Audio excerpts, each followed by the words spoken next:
वर्षैपछि सिलिगुडी र यता प्लेन साइडमा है तापमान बढ्दै जाँदा सबसे विकट सङ्कट सबसे आम सङ्कट चाहिँ के रहेछ भन्दा गरम हावाको सँगसँगै हाम्रो जलस्तर है कुवामा भएको जलस्तर एकदमै मुनि जाँदै गर्दैछन् र विगत 2-3 वर्षदेखि धेरै पानीको समस्या है सिलिगुडीमा हामीले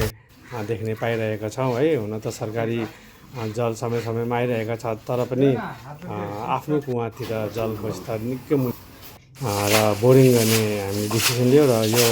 अहिले बोरिङ गर्ने हामीले एउटा ट्रेडिसनल र म्यानुअल मेथडले बोरिङ गरायौँ र यसमा हामीले एउटा फलमको स्ट्रक्चरले यसरी यसलाई प्रेसर दिँदै छेद है दुलो पार्दै जाने र यसलाई दुलो पार्नुमा गोबरले अहम भूमिका निभाइरहेको एज अ लुब्रिकेन्ट है र सँगसँगै एक्स्ट्रा जलको पनि हामीलाई जरुरत पर्दो रहेछ र बिहान भोर 9 बजेदेखि लिएर बेलुका 6 बजेको सबैको मेहनतले है